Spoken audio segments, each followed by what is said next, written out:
ನನ್ನ ಸೃಷ್ಟಿಕರ್ತನು ನಿನಗೆಂದೆಂದು ಆರಾಧನೆ. ನಿನ್ನ ಸ್ತುತಿಸುವೆನು, ನಿನ್ನ ಭಜಿಸುವೆನು.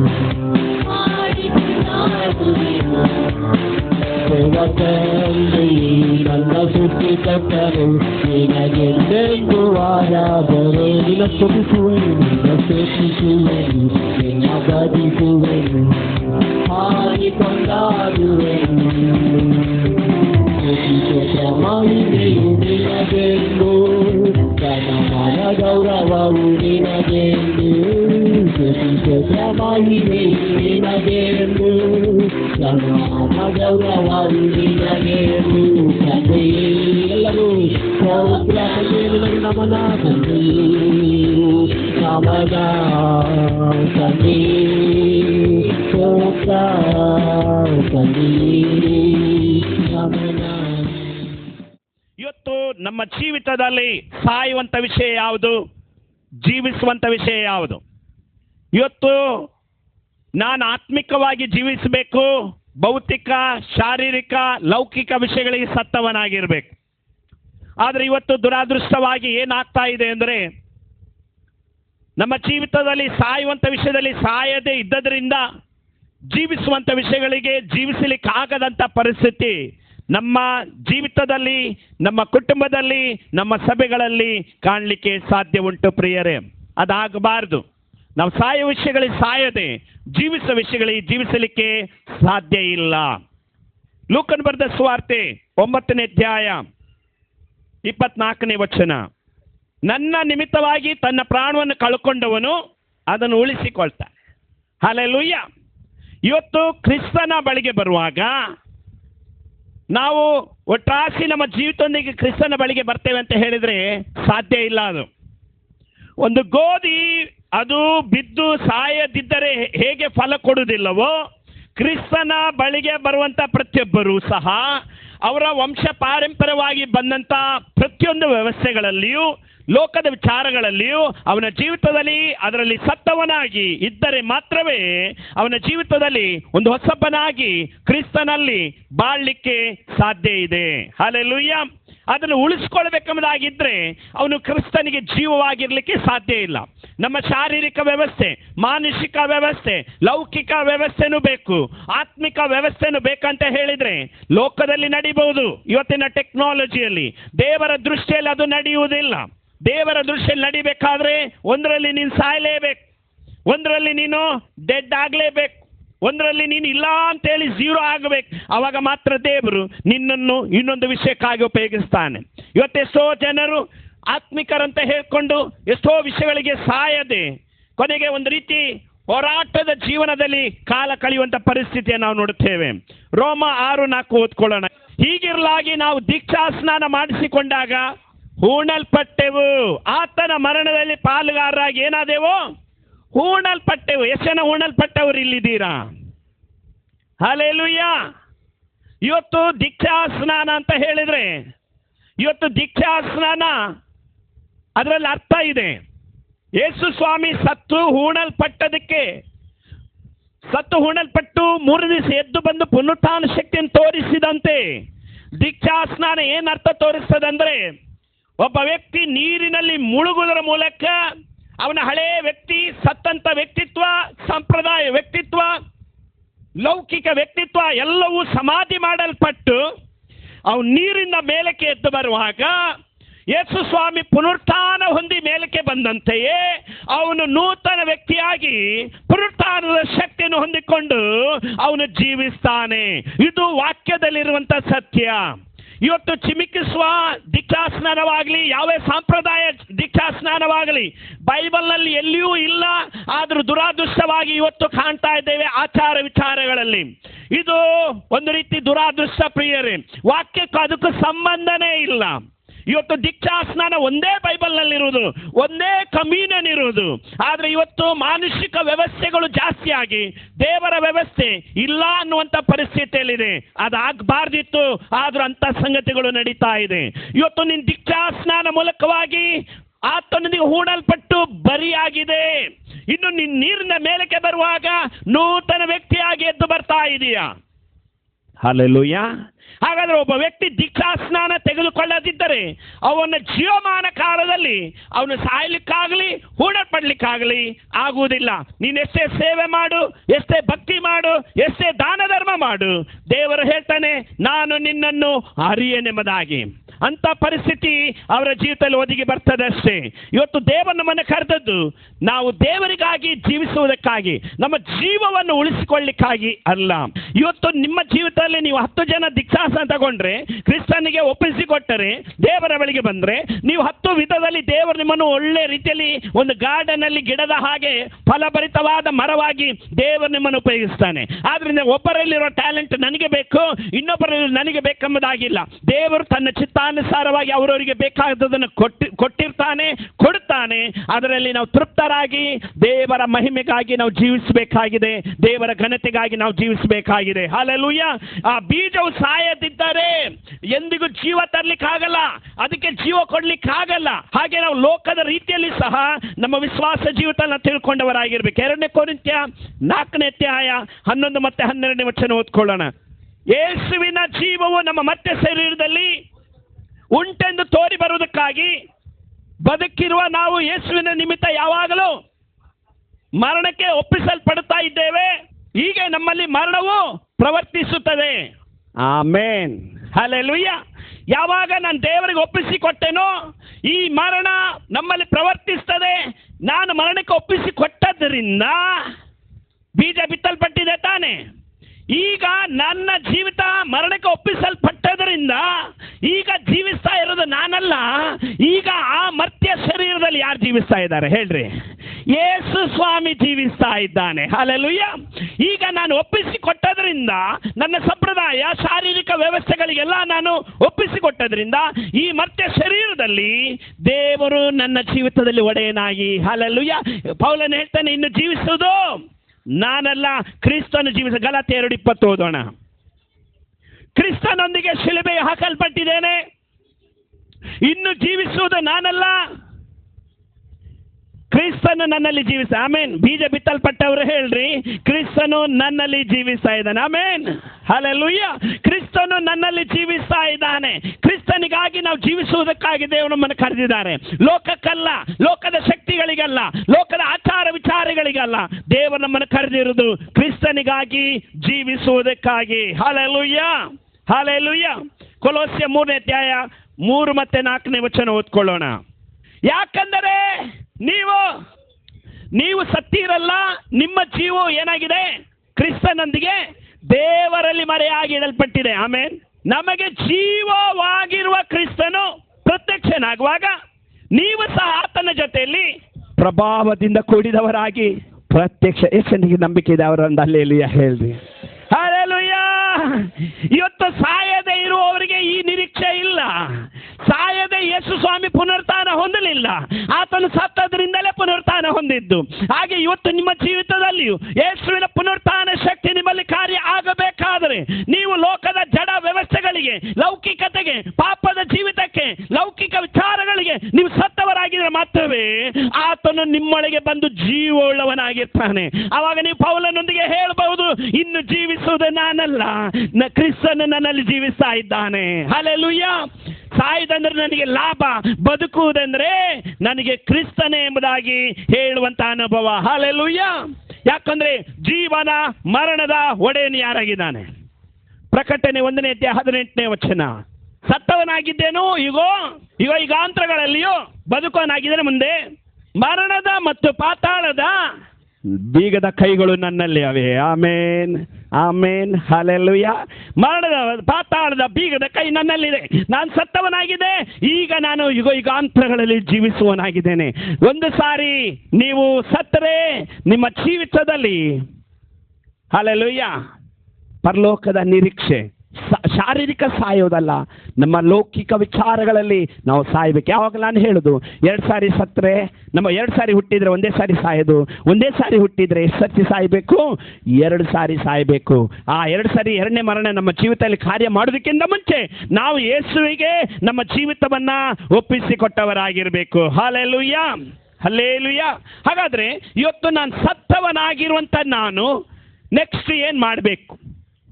Hallelujah, praise the Lord. ದೇವರಿಗಾಗಿ ಜೀವಿಸಬೇಕು. ನಾನು ಯಾವುದಕ್ಕೆ ಸತ್ತಿದ್ದೇನೆ ಈಗ?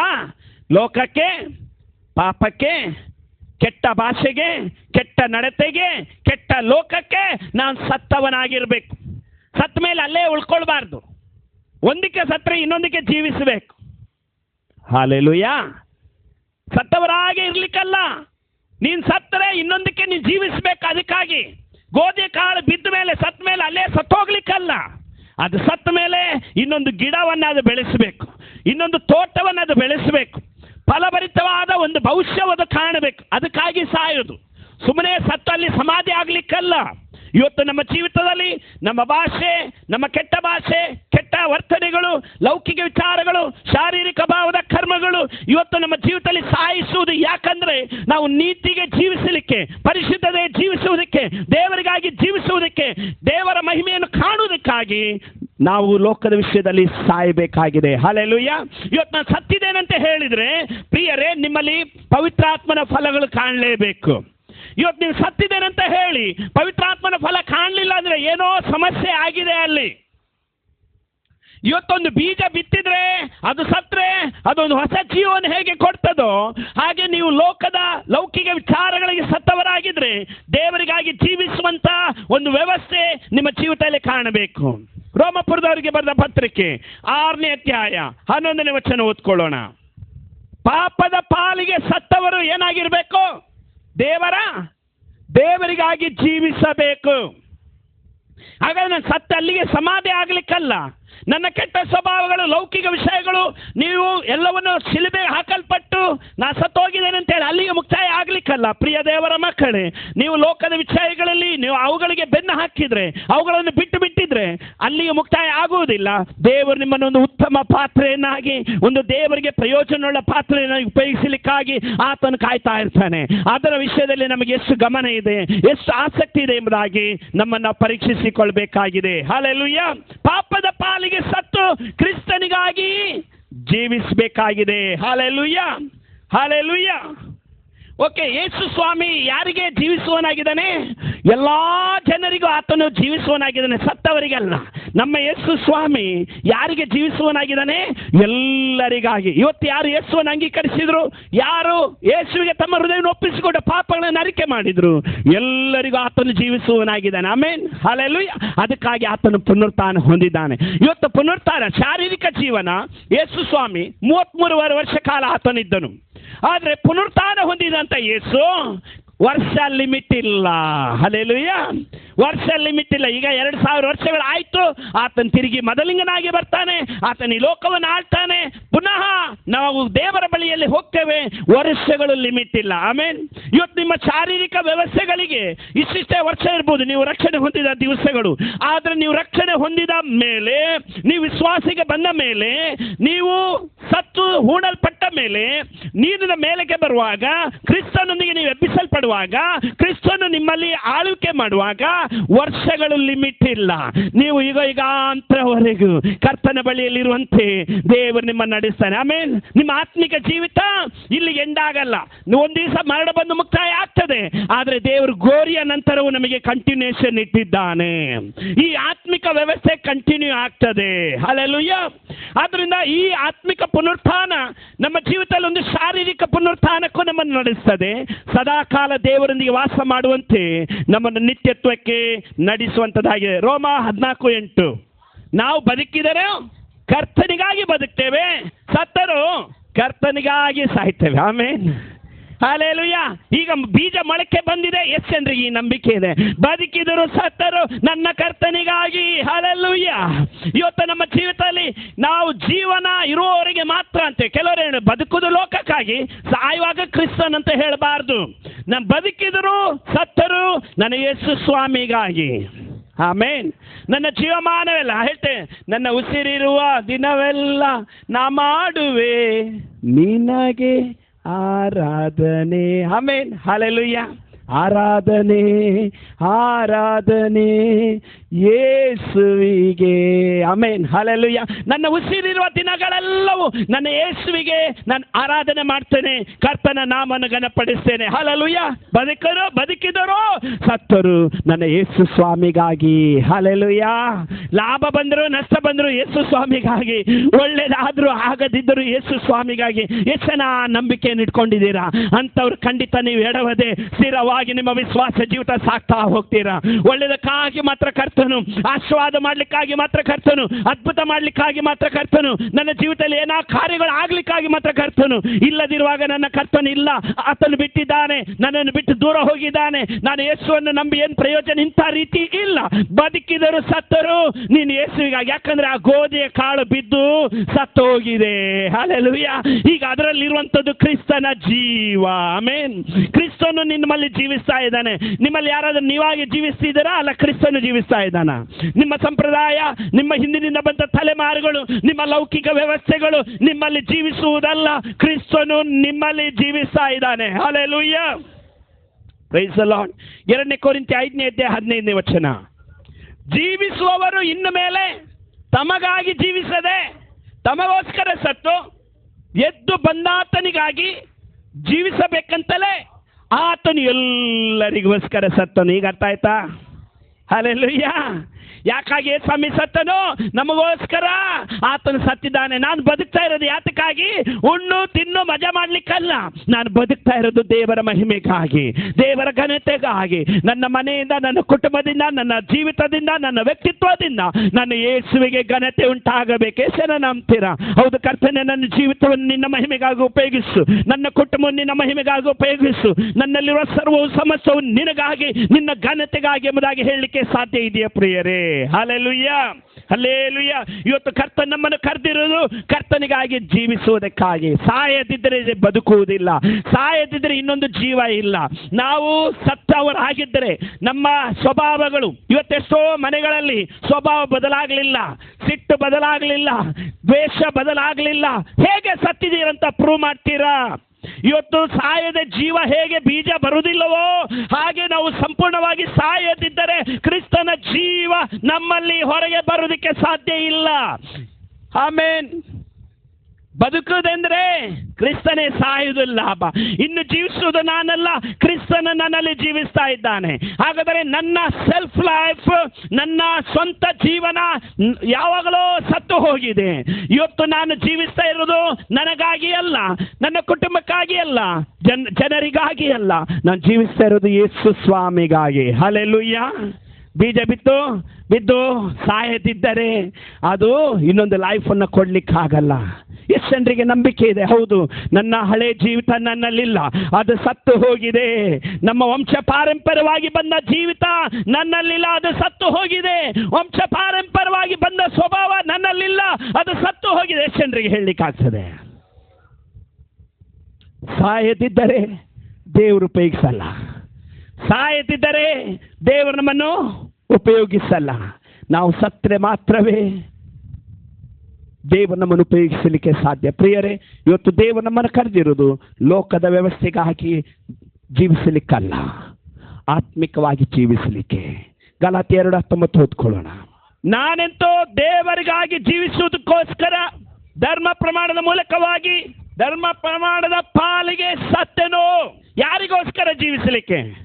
ಇವತ್ತು ನೀವು ಸಂಪಾದನೆ ಮಾಡ್ತೀರಾ, ಕೆಲಸಕ್ಕೆ ಹೋಗ್ತೀರಾ, ಅದು ಇದು ಎಲ್ಲ ಮಾಡ್ತೀರಾ, ಆದರೆ ನೀವು ನೆಲೆಸಿ ನೀವು ಯಾರಾಗಿದ್ದೀರಾ? ತುಂಬ ತಲೆ ಕೆಡಿಸ್ಕೊಂಡು ಜೀವನ ಸಾಗಿಸಬೇಡಿ. ದೇವರ ಮೇಲೆ ಭಾರ ಹಾಕ್ರಿ. ನೀವೇ ಎಲ್ಲ ಅಂತ ನೆನೆಸ್ಕೊಳ್ಬೇಡಿ.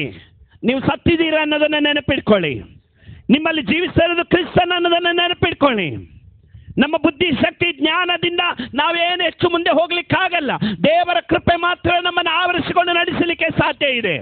ನಮ್ಮ ಬಾಯ ಮಾತುಗಳು, ನಮ್ಮ ಹೃದಯದ ಧ್ಯಾನ ಅದು ದೇವರ ಮುಂದೆ ಮೆಚ್ಚುಗೆ ಆಗಿರಲಿ. ಹೇಳ್ತೇವೆ, let the beauty of Jesus be seen in me. ನನ್ನಲ್ಲಿ ಕ್ರಿಸ್ತನ್ ಇದ್ರೆ ತಾನೇ ಸ್ವಭಾವ ಕಾಣುದು. ಕ್ರಿಸ್ತನ್ ಇಲ್ಲದಿದ್ರೆ ನನ್ನ ಸ್ವಂತ ಸ್ವಭಾವ ಕಾಣ್ತದೆ.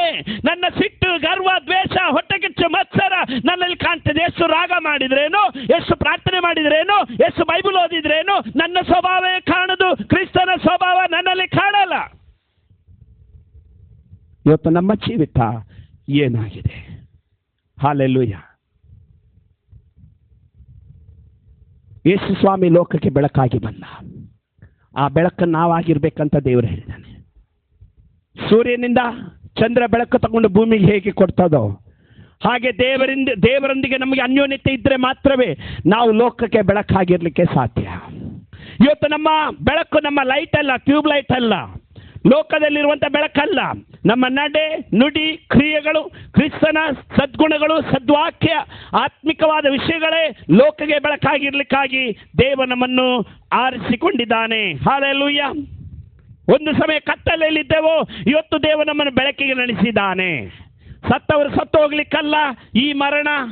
ಇವತ್ತು ಸತ್ತ ವ್ಯಕ್ತಿಯ ಮೂಲಕ ಒಬ್ಬ ವ್ಯಕ್ತಿ ಬದುಕಬೇಕಾಗಿದೆ, ಅದಕ್ಕಾಗಿ ಈ ಮರಣ. ಆಮೇನ್. ನೀವು ಹೂಣಲ್ಪಟ್ಟಿದೀಯಾ, ನೀನು ಸತ್ತಿದೀಯಾ, ಯಾಕಾಗಿ ಅಂದರೆ ನಾಶವಾಗ್ಲಿಕ್ಕಲ್ಲ. ನೀನು ಸತ್ತದು, ಹೂಣಲ್ಪಟ್ಟದ್ದು ನೀನು ಮೇಲಕ್ಕೆ ಬರುವಾಗ ಆ ಸತ್ತಂತ ವ್ಯಕ್ತಿಯ ಮೂಲಕವಾಗಿ ಯೇಸು ಸ್ವಾಮಿ ಆಡಳಿತ ನಡೆಸಲಿಕ್ಕೆ, ಯೇಸು ಸ್ವಾಮಿ ನಿಮ್ಮ ಮೂಲಕವಾಗಿ ಮಹಿಮೆ ಹೊಂದಲಿಕ್ಕೆ, ಯೇಸು ಸ್ವಾಮಿಗೆ ಘನಮಾನ ಮಹಿಮೆ ತರಲಿಕ್ಕಾಗಿ ದೇವರು ನಿಮ್ಮನ್ನು ಆರಿಸಿಕೊಂಡಿದ್ದಾನೆ. ಹಾಲೆಲೂಯ. ನಿಮ್ಮ ಮನಸ್ಸಿನ ಆಲೋಚನೆ ಎಲ್ಲ ದೇವರದಂತ ಒಪ್ಕೊಳ್ತೀರಾ? ಯಾಕೆ ಗೊಂದಲಗಳು, ಯಾಕೆ ಕನ್ಫ್ಯೂಷನ್ಗಳು, ಯಾಕೆ ಹೋರಾಟಗಳು, ಯಾಕೆ ನಮ್ಮ ಸ್ವಂತ ಬುದ್ಧಿಶಕ್ತಿ, ಮೆದುಳಿನ ಶಕ್ತಿಗಳಿಂದ ನಾವು ಜೀವಿಸ್ತಾ ಇದ್ದೇವೆ? ಯಾಕೆ ನಮ್ಮ ಸ್ವಂತ ತೀರ್ಮಾನದಲ್ಲಿ ಮುಳುಗಿ ಹೋಗ್ತಾ ಇದ್ದೇವೆ? ಎಷ್ಟೋ ಸಾರಿ ಪ್ರಾರ್ಥನೆ, ಆತ್ಮೀಯತೆ ನಮಗೊಂದು ರೀತಿ ಏನೋ ಪದ್ಧತಿ ಆಗಿರ್ತದೆ. ಯಾಕೆ? ದೇವರ ಬಲದಲ್ಲಿ, ದೇವರ ಶಕ್ತಿಯಲ್ಲಿ ಸಂಪೂರ್ಣವಾಗಿ ದೇವರಿಗೆ ಒಪ್ಪಿಸಿಕೊಟ್ಟು ಜೀವಿಸಲಿಕ್ಕೆ ಆಗ್ತಾ ಇಲ್ಲ. ಸಾಯದೆ ಸಾಯದೆ ಸಾಯದೆ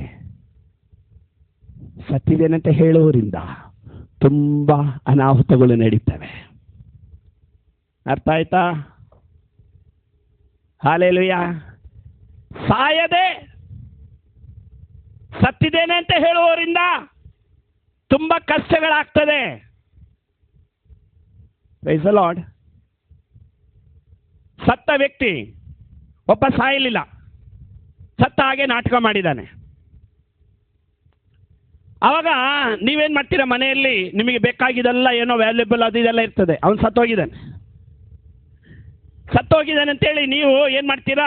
ಏನು ಬೀಗ ಹಾಕಲ್ಲ. ಯಾಕಂದರೆ ಸತ್ತವನು ಎದ್ದು ಬರಲ್ಲ. ನಿಮ್ದು ಆಸ್ತಿ ಪಾಸ್ತಿ ಏನಿದೆಯೋ ಎಲ್ಲ ನೀವೊಂದು ಬೀಗ ಹಾಕಿ ಎಲ್ಲೂ ಹೋಗೋದು ಅಥವಾ ಏನಾದರೂ ಮಾಡೋದು ಮಾಡ್ತೀರಾ.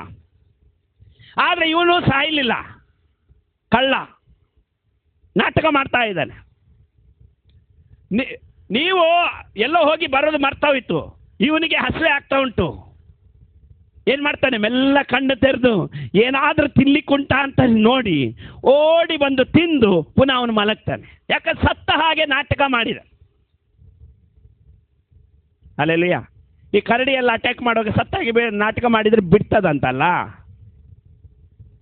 ಈಗ ಈ ಮುಸಿ ನೋಡ್ತಾ ಮೂಗತ್ರ ಎಲ್ಲ ಬಂದು ನೋಡ್ತಂದ್ರೆ ಅಲ್ಲಾಡಿಸ್ತದೆ ಅಂತ ನೀವೇನೋ ಒದ್ದಾಡಿದ್ರೆ ಹೋಯ್ತು. ನೀವು ಹಾಗೇ ಇದ್ದು ಸ್ವಲ್ಪ ದೂರ ಆದಮೇಲೆ ನಾನು ನೋಡಿದ್ದೀನಿ ನ್ಯಾಷನಲ್ ಜಾಗ್ರಫಿಯಲ್ಲಿ, ಅವನು ಹಾಗೇ ಸತ್ತಿದ್ದ. ಹೀಗೆ ಬಂದು ಮೂಸಿ ನೋಡಿತ್ತು. ಮತ್ತೆ ಅವನೇನು ಮಾಡಿ, ಕರಡಿಗೂ ಸ್ವಲ್ಪ ಭಯ, ಎಚ್ಚರ ಇದ್ದರೆ ಅವನು ಏನಾದ್ರು ಗುಂಡಲ್ಲಿ ಹೊಡಿತಾನೆ ಏನೋ ಅಂತ. ಸ್ವಲ್ಪ ದೂರ ಹೋದ್ಮೇಲೆ ಒಂದು 50 ಫೀಟ್ ಹೋಗಿರ್ಬೋದು. ಆವಾಗ ಸ್ವಲ್ಪ ಅವನು ಹೀಗೆ ಮಾಡಿ ಸ್ವಲ್ಪ ತಲೆ ಎತ್ತಿದ. ಹೀಗೆ ಅದು ನೋಡಿತಲ್ಲ, ನೋಡಿ ಬಂದವನು ಉರುಳಿಸಿ ಅಟ್ಯಾಕ್ ಮಾಡಿ ಸಾಯಿಸೇ ಬಿಡ್ತು. ಸ್ವಲ್ಪ ಅಲ್ಲಾಡಿದ, ಇನ್ನೇನು ಹೋಯ್ತಲ್ಲ ಅಂತೇಳಿ ಸ್ವಲ್ಪ ಅಲ್ಲಾಡಿ ನಾಟಕ ಏನು ಮಾಡಿದ? ಸತ್ತೋಗಿದೆ. ಹಲ್ಲೆಲೂಯಾ. ಸತ್ತಿದ್ದೇನೆ ಎಂಬುದಾಗಿ ನಾಟಕ ಮಾಡಿ ಇವತ್ತು ನಮ್ಮ ಜೀವಿತದಲ್ಲಿ ಜೀವ ಇದ್ದರೆ ಲೋಕದ ವಿಷಯದಲ್ಲಿ, ಪಾಪದ ವಿಷಯದಲ್ಲಿ ಕದ್ದು ಮುಚ್ಚಿ ಪಾಪ ಮಾಡೋದು, ಕದ್ದು ಮುಚ್ಚಿ ಜೀವನೋದು, ಕದ್ದು ಮುಚ್ಚಿದ ವ್ಯವಸ್ಥೆಗಳು, ಲೌಕಿಕ ವಿಚಾರಗಳು, ಕೆಟ್ಟ ನಡತೆಗಳು, ಕೆಟ್ಟ ಆಲೋಚನೆಗಳು, ಕೆಟ್ಟ ವರ್ತನೆಗಳು, ಕೆಟ್ಟ ಮಾತುಗಳು, ಇವುಗಳೆಲ್ಲ ಸರಿಯಾಗಿ ಸತ್ತವನು. ಯೇಸುವಿನಲ್ಲಿ ಈ ಕಲಬೆರಕೆ ಜೀವನ ಇಲ್ಲ. ಯೇಸುವಿನಲ್ಲಿ ಉಂಟಾ? ಯಾರು ನಂಬ್ತೀರಾ? ಯೇಸುವಿನಲ್ಲಿ ಕಲಬೆರಕೆ ಇಲ್ಲ. ಯೇಸುವಿನಲ್ಲಿ ಯಾವಾಗಲೂ ಪ್ಯೂರ್. ಹಲ್ಲೆಲೂಯ. ಅದಕ್ಕಾಗಿ ನಾವು ಸತ್ತಿದ್ದೇವಾ ಇಲ್ವಾ ಅಂತೇಳಿ ತೀರ್ಮಾನ ಮಾಡಿಕೊಂಡು ಕ್ರಿಸ್ತನ ಸ್ವಭಾವ ನಮ್ಮ ನಡೆ ನುಡಿ ಕ್ರಿಯೆಗಳಲ್ಲಿ ನಾವು ತೋರಿಸ್ಬೇಕು. ಕಷ್ಟಪಟ್ಟು ನಾವು ಒಳ್ಳೆಯವರಾಗಬಾರ್ದು. ಸ್ವಭಾವ ಅನುಸಾರವಾಗಿ ನಾವು ಒಳ್ಳೆಯವರಾಗಿರಬೇಕು. ಏನಾದರೂ ತಪ್ಪಿದ್ರೆ ಜೀವ ಹೋದ ಹಾಗೆ ನಮಗೆ ನೋವಾಗಬೇಕು. ಯಾಕಂದ್ರೆ ನಮ್ಮಲ್ಲಿ ಯಾರು ಜೀವಿಸ್ತಾ ಇದ್ದಾರೆ? ಕ್ರಿಸ್ತನು ಜೀವಿಸ್ತಾ ಇದ್ದಾನೆ. ನಿನಗೆಂದೆಂದು ಆರಾಧನೆ ಹೇಳುವ ಪ್ರಭು ಯೇಸುವೆ ನಿನಗೆ ನನ್ನ ರಕ್ಷಕನೇ, ನಿನಗೆಂದೆಂದು ಆರಾಧನೆ. ನಿನಗೆಂದುವೆನು ನಿನ್ನ ಬದುಕುವೆನು, ಹಾಡಿಕೊಂಡಾಡುವೆನು. ನಿನ್ನ ಬದುಕುವೆನು, ನಿನ್ನ ಬದುಕುವೆನು, ಹಾಡಿಕೊಂಡಾಡುವೆನು. ಪ್ರತಿಶತಮಹಿಮೆಯು ನಿನಗೆಂದು, ನನ್ನ ಗೌರವವು ನಿನಗೆಂದು. ಎಲ್ಲರೂ ಹೇಳುವ ಮಹಿಮೆ ನಿನಗೆ ಸ್ವಾಮಿ, ನನ್ನ ಗೌರವವು ನಿನಗೆ ಎಂದು. ತಂದೆಯೇ ಸ್ತೋತ್ರ, ಬಾಯ್ಕರದು ಹೇಳುವ ನಿನಗೆ ಸ್ತೋತ್ರ ಯೇಸುವೇ. ತಂದೆಯೇ ಸ್ತೋತ್ರ, ತಂದೆಯೇ